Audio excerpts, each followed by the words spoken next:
outside the ballpark. JP, when are they going to let you in? Oh, Maddie, a little bit later on this afternoon, but happy 4th of July weekend here from Addison and Clark. As you mentioned, the first official day of David Ross's tenure as the Cubs manager here in Chicago. So certainly not as they maybe had expected a few months ago, but obviously grateful to be back at the ballpark. As Heidi Watney mentioned from Citi Field earlier today, the workouts here in small groups. Actually, the pitchers were out earlier today. Again, small groups, keeping everybody separated as much as possible, getting their throwing in. We are told catchers may be taking some BP here shortly, and then a team meeting at around 2:30, at which we expect a lot of health and safety protocols to be reviewed for everybody in attendance there with the Cubs organization. As one Cubs player told me yesterday, they realize how crucial the next couple weeks are for the players to all do their part, both at the ballpark and perhaps most importantly, away from the ballpark as well. One player I can tell you, Matt, who was ecstatic to be at Wrigley today, Jason Kipnis. Of course, he went to high school about 15 miles north of here, played against the Cubs in the 2016 World Series. He is now the presumptive second baseman for his hometown team here in 2020. He told me last night he is thrilled to be coming to the ballpark in these circumstances, in any circumstances, just to be a Cub now here at Wrigley Field. Yeah, a first-year Cub that is soon to become a spiritual leader in that clubhouse, I'm quite sure. Hey, JP, I want to ask you about starting pitching. Left-handed starting pitching specifically, once a strength of the Cubs as recently as last year. Gone is Cole Hamels to Atlanta. And on the IL is Jose Quintana for what we understand is a fluke injury that happened yesterday. Give us the details.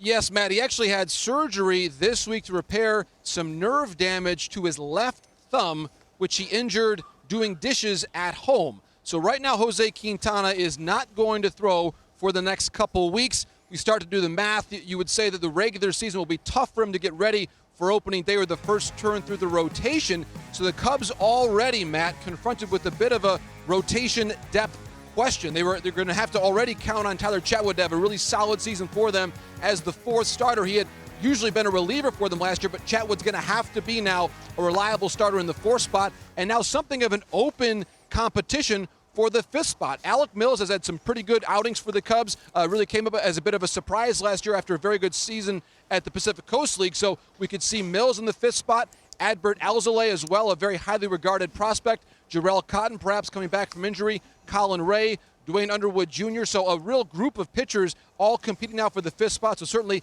not the way the Cubs hope to begin summer camp. JP, as you know as well as anybody, rare is the year where the expectations on both sides of Chicago are as high as they are entering 2020, because the White Sox look for this to be a push your chips in, everything comes together type season. Talk about the optimism on the other side of town. It's a great point, Maddie. And this, of course, could be the first time since 2008 that both teams make the postseason here in Chicago. But I agree. I think the expectations are just as high on the south side, if not higher, than they are here on the north side. Of course, they made a number of additions during the course of the offseason. Yasmani Grandal to really shore up the catching position. Edwin Encarnacion coming in as well as a veteran. And to sign Luis Robert to that mega-year extension for him to come on and be the opening day center fielder, a tremendous move as well. One of the great talents in the game who we're so excited to watch play during the course of the season, to go along with Tim Anderson with the emergence he had last year. Yohan Moncada, Jose Abreu has come back.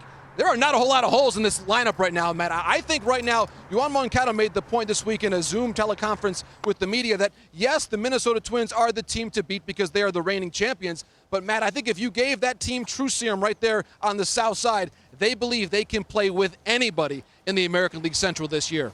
Every team has its challenges, JP, in this new landscape, but the challenges are quite different for the Toronto Blue Jays, for whom egress and ingress into their not only ballpark but country has become something of an obstacle. Tell us about what's happening there. As I understand, there's been some clearance lifted, making things a little bit easier for the Blue Jays. Yes, Matt, there has been. Since we last spoke a few days ago, the Blue Jays have been granted permission by the federal, provincial and local governments in Toronto to have their summer camp at Rogers Centre. I emphasize summer camp because now Mark Shapiro, the CEO there, must resume that process to get clearance for the regular season, which involves, as you mentioned, entering and exiting the country for both the Blue Jays and their opponents as well. But a very interesting feature of Rogers Centre makes all of this possible now for summer camp. Remember the hotel there attached to the ballpark back in the early 90s, the Sky Dome days when that became the coolest hotel in the major leagues? Well, that is now going to be the home for the Toronto Blue Jays and their players in something of a closed environment. They can actually access the stadium from the hotel and stay inside and never really have to go outside at all here in the next couple of weeks. So a very unique features making summer camp possible for the Toronto Blue Jays there with the hotel in center field at Rogers Centre. And then we'll get clarity probably in the next couple of weeks if they can play the regular season in Toronto as well.